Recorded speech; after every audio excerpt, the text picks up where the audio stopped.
সমালোচনায় ভীত না হয়ে দেশ ও মানুষের কল্যাণে কাজ করার আহ্বান জানিয়েছেন প্রধানমন্ত্রী শেখ হাসিনা। বলেছেন, সারা দেশে ছড়িয়ে ছিটিয়ে থাকা মেধাবীদের খুঁজে বের করে দেশের কাজে লাগানোই সরকারের লক্ষ্য। সৃজনশীল মেধা অন্বেষণ পুরস্কার দিয়ে এসব বলেন প্রধানমন্ত্রী শেখ হাসিনা। সৌমিত্র মজুমদারের প্রতিবেদন।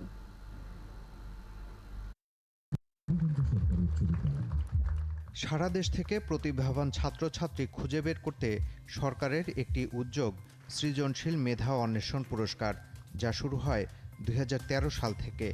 এবছর বঙ্গবন্ধু সৃজনশীল মেধা অন্বেষণ নামের দেশ সেরা মেধাবী পুরস্কার পেল মাধ্যমিক ও উচ্চ মাধ্যমিক পর্যায়ের ১৫ জন।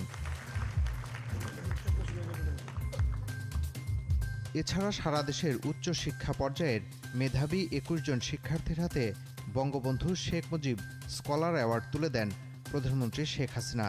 একই সাথে অসচ্ছল মেধাবী শিক্ষার্থীদের উপবৃত্তি ও টিউশন ফি কার্যক্রমের উদ্বোধন করেন প্রধানমন্ত্রী।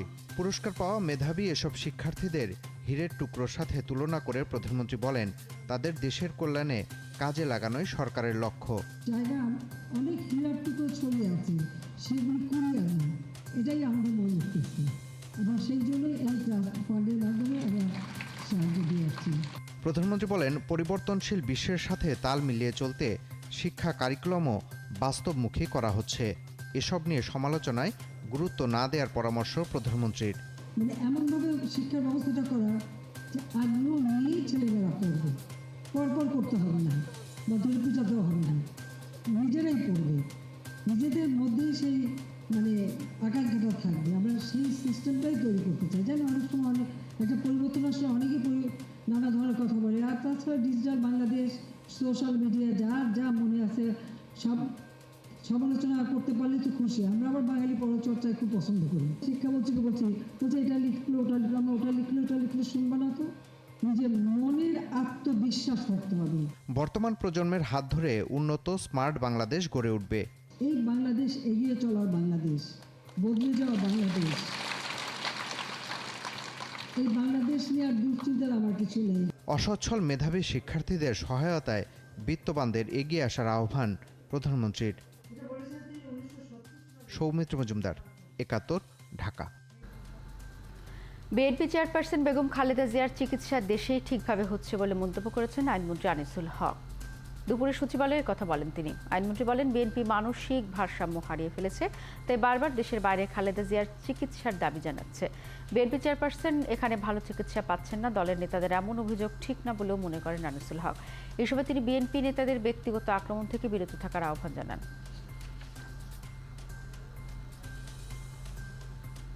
ভারসাম্য সঠিক আছে কিনা সেটা একটু দেখতে হবে, এবং এই ভারসাম্যটা ঠিক নাই বলেই তারা এইসব কথা বলছে।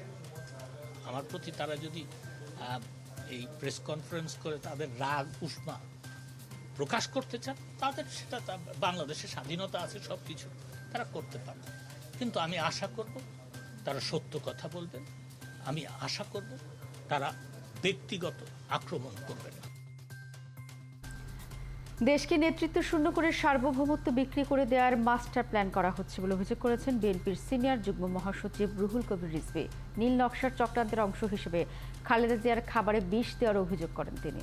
সোমবার নয়াপল্টনে খালেদা জিয়ার রোগ মুক্তির জন্য এক মিলাদ মাহফিলে এসব কথা বলেন রিজভী। তিনি বলেন, প্রতিহিংসা থেকে বিএনপি চেয়ারপারসনকে দুনিয়া থেকে সরিয়ে দেওয়ার চক্রান্ত চলছে। রিজভী আরও বলেন, শেখ হাসিনার অবৈধ ক্ষমতাকে বৈধতা দিয়েছে পুলিশ। অন্যায় অবৈধ কর্মকাণ্ড অব্যাহত রাখতে বিবৃতি দিয়ে গণমাধ্যমকে পুলিশ প্রচ্ছন্ন হুমকি দিচ্ছে বলেও মন্তব্য করেন তিনি। অপরাধী যেই হোক তার বিচার হওয়া উচিত বলেও মনে করেন রিজভী।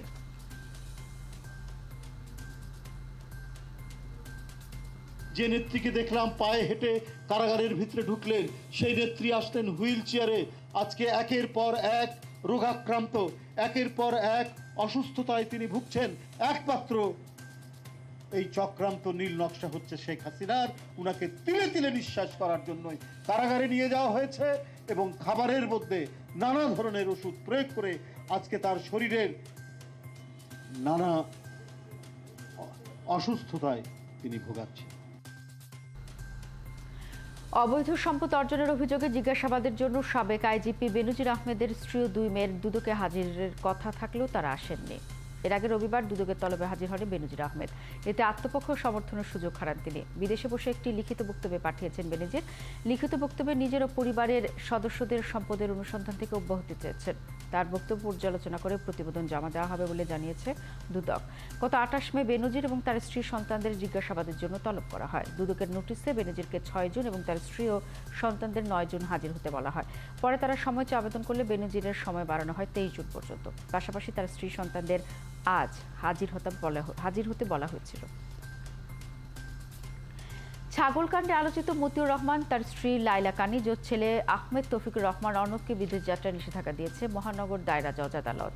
সোমবার দুদকের আবেদনে ঢাকার সিনিয়র স্পেশাল জজ মোহাম্মদ আশামস জগলুল হোসেনের নিষেধাজ্ঞা জারি করে আদেশ দেন। এর আগে রবিবার মতিউর রহমানের সম্পদের খোঁজে 3 সদস্যের একটি তদন্ত কমিটি গঠন করে দুর্নীতি দমন কমিশন। এছাড়া মতিউর রহমানকে রাজস্ব বিভাগ থেকে সরিয়ে অর্থ মন্ত্রণালয়ে সংযুক্ত করা হয়। ছড়িয়ে দেওয়া হয় সোনালী ব্যাংকের পরিচালনা পর্ষদ থেকেও। ঈদে তার ছেলের 15 লাখ টাকার ছাগল কেনার খবর সামাজিক যোগাযোগ মাধ্যমে ছড়িয়ে পড়লে আলোচনায় আসেন মতিউর।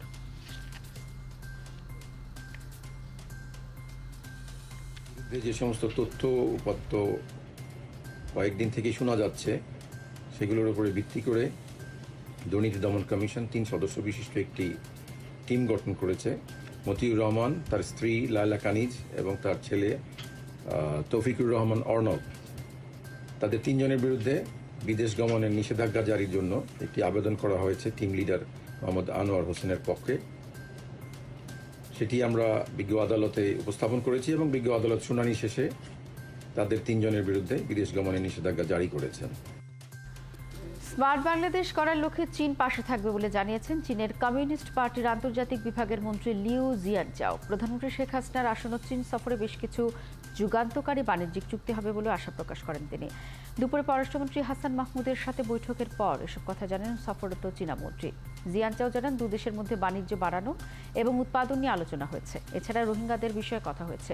তাদের আশ্রয় দেওয়ার বিষয়টি কঠিন হয়ে পড়ছে জানিয়ে এ বিষয়ে বাংলাদেশকে সহায়তা করার কথা বলেন তিনি। বিকালে প্রধানমন্ত্রীর সাথে জিয়ানচাওর সাক্ষাতের কথা রয়েছে। মঙ্গলবার রাষ্ট্রপতি মোহাম্মদ শাহাবুদ্দিনের সাথে সাক্ষাৎ করবেন তিনি।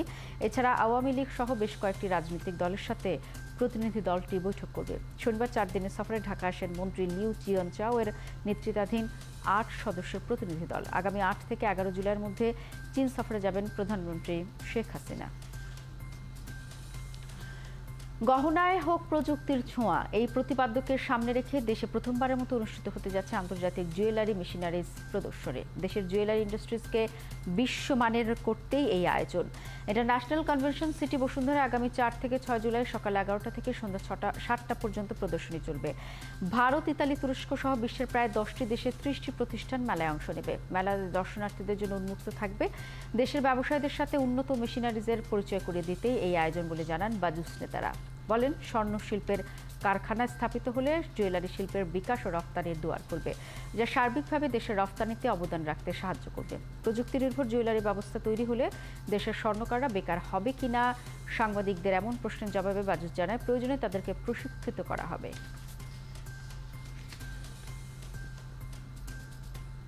হস্তশিল্প তো থাকবেই, কারণ এটা আমাদের ঐতিহ্য, সেটা থাকবে, সাথে মেশিনারিজটা ইনক্লুড করার চলমান প্রক্রিয়া। এবং আপনারা জানতে চেয়েছেন যে কারিগরদের সাথে কোনো কিছু করা হয়েছে কিনা, তারা কিভাবে শিখবে। হ্যাঁ, বাজুসের কিন্তু একটা ইনস্টিটিউশন অলরেডি, এটা অলমোস্ট ডানের পথে, এটা কাজ চলমান। আমরা বেশ কিছু দূর আগিয়েছি। খুব সহসাই আপনারা এটা জানতে পারবেন যে আমাদের এই ইনস্টিটিউশনটা সম্পূর্ণ প্রস্তুত হয়ে গেছে। রেমিটেন্স ও রফতানি আয় বাড়ায় বাণিজ্যিক ব্যাংকগুলোতে ডলার সরবরাহ বেড়েছে, যার জেরে মে মাসে গত 23 মাসের মধ্যে সর্বোচ্চ ঋণপত্র খোলা হয়েছে। তবে এ সময় এলসি নিষ্পত্তি এপ্রিলের তুলনায় কিছুটা কমেছে।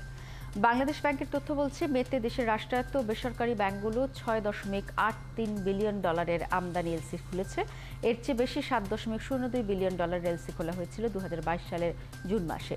চলতি বছর এপ্রিলে 5.68 বিলিয়ন ডলারের এলসি খোলা হয়েছে। সেই হিসেবে এপ্রিলের তুলনায় মে মাসে এলসি খোলার পরিমাণ বেড়েছে 20% বেশি। 2023 সালের একই সময়ের তুলনায় এলসি খোলা বেড়েছে 19.5%। এদিকে চলতি অর্থবছরের প্রথম 11 মাসে মোট 60.79 বিলিয়ন ডলারের আমদানি এলসি নিষ্পত্তি হয়েছে, যা গত অর্থবছরের একই সময়ের তুলনায় 12% কম। নবনিযুক্ত সেনাবাহিনী প্রধান জেনারেল ওয়াকারুজ্জামান সাভারের জাতীয় স্মৃতিসৌধে মহান মুক্তিযুদ্ধে বীর শহীদদের প্রতি শ্রদ্ধা জানিয়েছেন।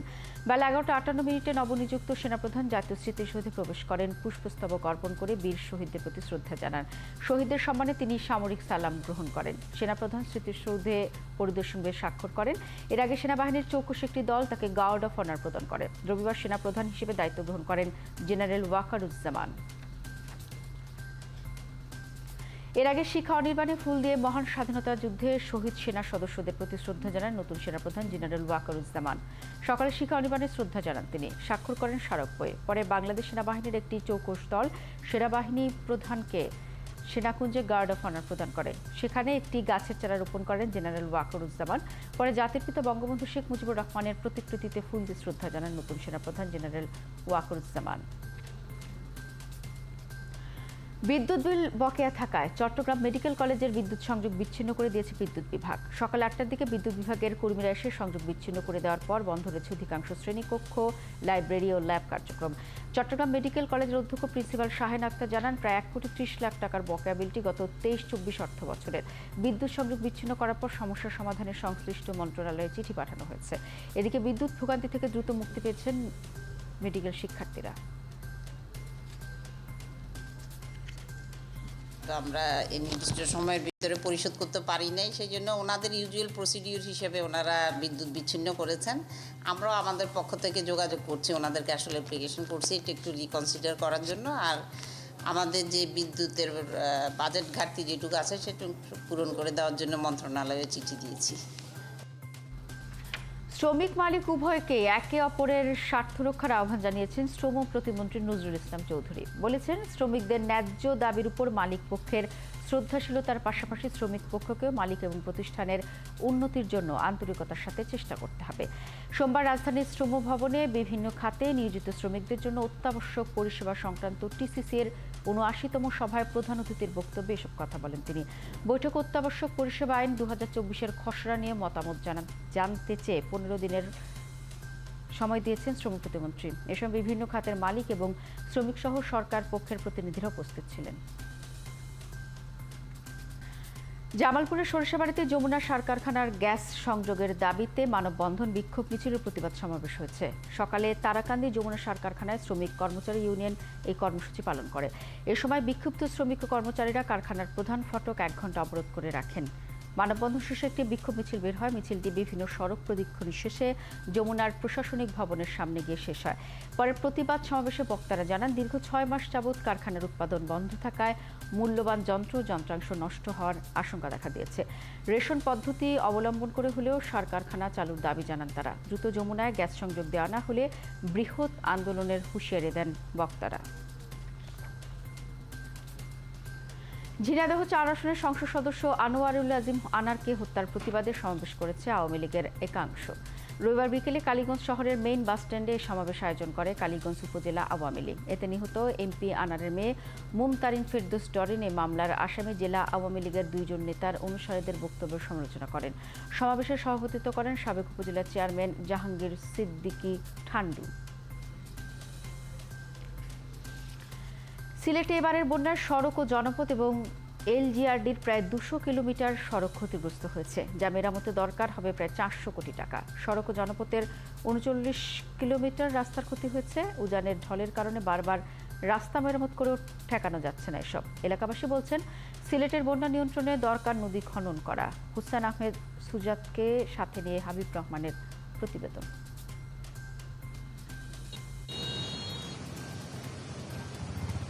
উজানে বৃষ্টি না থাকায় সিলেটে সব নদীর পানি এখন বিপদসীমার নিচে।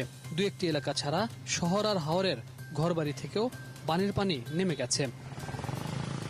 উজানে ঢল না থাকলেও ফেঞ্চুগঞ্জ মধ্যবাজারের পানি এখনো নামেনি। গেল 2 বছর ধরে বন্যার পানিতে ডুবছে বাজারটি। কুশিয়ারা নদী, ওই নদীটা বহুদিন ধরে খনন হয় নাই। পশ্চিম বাজার পানি আসিল, রাস্তা উঁচু হয়েছে, পানি উঠে নাই, দেখলা নিচা এবার বন্যায় সিলেটে রাস্তাঘাটের ব্যাপক ক্ষতি হয়েছে। সড়ক ও জনপথ বিভাগের প্রায় 39 কিলোমিটার রাস্তা নষ্ট হয়েছে, আর স্থানীয় সরকার বিভাগের রাস্তা নষ্ট হয়েছে প্রায় 160 কিলোমিটার। 2 প্রতিষ্ঠানের এই রাস্তা মেরামতে লাগবে কয়েকশো কোটি টাকা। সড়ক ও জনপথের আওতায় 543 কিলোমিটার রাস্তা আছে, আমাদের প্রথম দফায় 38 কিলোমিটার রাস্তা ক্ষতিগ্রস্ত হয়েছে এবং আনুমানিক মূল্য সেটার প্রায় 78 কোটি টাকার মতো। দ্বিতীয় দফায় আমাদের যে বন্যাটা ঈদের দিন রাত থেকে শুরু হলো, দ্বিতীয় দফায় আমাদের এটার পরিমাণ হচ্ছে 39.4 কিলোমিটার এবং এই ক্ষতিগ্রস্ততা প্রায় 85 কোটি টাকার কাছাকাছি। সুরমা কুশিয়ারা নদীতে পলি জমে গভীরতা কমে গেছে। জলবায়ু পরিবর্তনের কারণে বন্যার ভয়াবহতা এবার বেড়েছে। পানি নিষ্কাশনের প্রাকৃতিক উৎসগুলো বিলীন হওয়ায় এই সমস্যা আরো বাড়ছে। IWM এর মাধ্যমে স্টাডি করানো হয়েছে, সেটা চূড়ান্ত রিপোর্ট আমরা শীঘ্রই পেয়ে যাব। তৎপ্রেক্ষিতেই আমরা সুনামগঞ্জের 20টা নদী খননে কিন্তু একটা প্ল্যানিং নেওয়া হয়েছে। যেভাবে হাওড় শহরে উন্নয়ন করে পানি প্রবাহে বাধা সৃষ্টি করা হয়েছে, তাতে ভবিষ্যতে সিলেট অঞ্চলের বন্যা নতুন শঙ্কার কারণ হতে পারে। সিলেট শহর এবং হাওরে বসতবাড়ি থেকে বন্যার পানি নেমে গেল। এখন পর্যন্ত কিছু এলাকা রয়েছে যেখান থেকে বন্যার পানি নামেনি এবং এইসব এলাকায় কখনোই বন্যার পানিতে এতটা ভয়াবহ অবস্থার মুখোমুখি পড়তে হয়নি এলাকাবাসীকে। তারা বলছেন, যদি কুশিয়ারা এবং সুরমা নদী খনন করা না হয় তাহলে এসব ভোগান্তি থেকে কখনোই রেহাই মিলবে না সিলেটবাসীর। হাবিবুর রহমান, 71, ফেঞ্চুগঞ্জ, সিলেট। বিষধর সাপ রাসেলস ভাইপারের অ্যান্টিভেনমের কার্যকারিতা অন্তত 80%, তবে অ্যান্টিভেনম দেওয়ার পরও অন্তত 20% রোগী মারা যায়। দেরিতে হাসপাতালে আসায় তাদের মৃত্যুর অন্যতম কারণ। রাসেল ভাইপারের বিষ মানুষের দেহের রক্তকে খুব দ্রুত জমাট বেঁধে ফেলে, তাই যত দ্রুত হাসপাতালে আনা যাবে রোগীর বাঁচার সম্ভাবনা তত বাড়বে। আরও জানাচ্ছেন ডলার মেহেদি।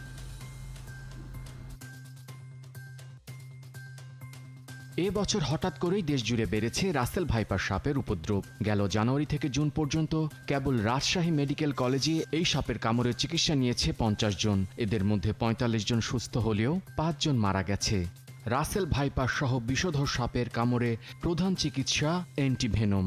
স্বাস্থ্য অধিদপ্তর বলছে দেশে 2 ধরনের অ্যান্টিভেনম দেয়া হয়, একটি দেশেই তৈরি, আরেকটি ভারত থেকে আমদানি করা। এই অ্যান্টিভেনমগুলো 4 ধরনের বিষধর সাপের চিকিৎসায় ব্যবহার হয়: king cobra, Russell viper, krait ও সো স্কেলড ভাইপার।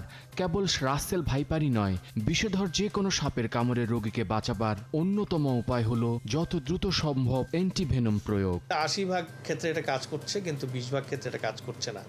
এবং 20% ক্ষেত্রে যাদের মৃত্যু হচ্ছে, কাজ করছে না আমরা বলছি, তাদের ক্ষেত্রে আমরা যেসব অবজারভেশনগুলো দেখলাম তাতে আমরা দেখছি যে একটা ইম্পর্টেন্ট কারণ হচ্ছে যে দেরিতে আসা। যদি এই রোগীগুলোকে আমরা আর্লি দিতে পারতাম তাহলে হয়তো এদের ক্যাটাস্ট্রফটা হতো না। এখন পর্যন্ত দেশের 27টি জেলায় রাসেল ভাইপারের বিস্তার মিলেছে। সাপের বিস্তার ও রোগীর সংখ্যার উপর ভিত্তি করে বিভিন্ন উপজেলা ও জেলা হাসপাতালে এরই মধ্যে অ্যান্টিভেনম পাঠানো হয়েছে। এ বিষয়ে জনসচেতনতায় স্থানীয় জনপ্রতিনিধিদেরও এগিয়ে আসার আহ্বান জানালেন স্বাস্থ্যমন্ত্রী। স্থানীয় সংসদ সদস্যদেরকে অনুরোধ করব, আক্রান্ত হলে সেই রোগীকে যত দ্রুত ওনারা যেন হাসপাতালে আনার ব্যবস্থা করুন। হাসপাতালে যত দ্রুত আসবে তাহলে রোগীদের ক্ষতি হবে না। সাধারণত সাপের কামড়ে 2 থেকে 3 ডোজের অ্যান্টিভেনমই রোগী সুস্থ হয়, তবে রাসেল ভাইপারের মতো বিষধর সাপের ক্ষেত্রে 8 থেকে 9 ডোজ পর্যন্ত অ্যান্টিভেনম দরকার হয়। ডলার মেহেদি, 71, ঢাকা।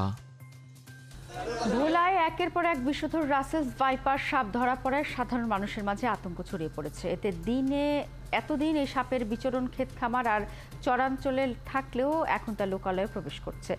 জেলার বিভিন্ন স্থানে খেলার মাঠে, বাড়ির উঠানে, ঘরের খাটের নিচে ও বাথরুমে দেখা মিলেছে রাসেলস ভাইপার সাপের। লোকালয়ে দেখা মাত্রই পিটিয়ে সাপ মেরে ফেলছেন আতঙ্কিত মানুষ। 2018 সালে ভোলার ইলিশায় জ্বালানি কাঠের দোকানে দেখা মেলে রাসেলস ভাইপার। তখন থেকে একে বিষহীন অজগর ভেবে ধরে নিয়ে গিয়ে জঙ্গলে অবমুক্ত করে দেয় বন বিভাগ। আর কিছুদিন ধরে ভোলার বিভিন্ন উপজেলায় খেলার মাঠে, বাড়ির উঠান, ঘরের খাটের নিচে, বাথরুমে দেখা মিলছে এই সাপের। গণমাধ্যম একে কিলিং মিশন হিসেবে প্রচারের পর লাঠি, বাঁশ দিয়ে পিটিয়ে সাপ মেরে ফেলছে আতঙ্কিত মানুষ। এদিকে রাসেলস ভাইপারের ভয়ে স্বাভাবিকভাবে কৃষিকাজ ও গবাদি পশু পালন করতে পারছে না মানিকগঞ্জের হরিরামপুরের চরাঞ্চলের কৃষকরা। সবচেয়ে বেশি বিপদে পড়েছেন পদ্মার তীরবর্তী ও চরাঞ্চলে বসবাসকারীরা। গত 4 মাসে চরাঞ্চলের সাপের কামড়ে মৃত্যু হয়েছে অন্তত 7 জনের। সপ্তাহখানেক আগে মানিকগঞ্জের হরিরামপুরে চরের জমিতে কাজ করতে গিয়ে রাসেলস ভাইপার দেখতে পান এক কৃষক।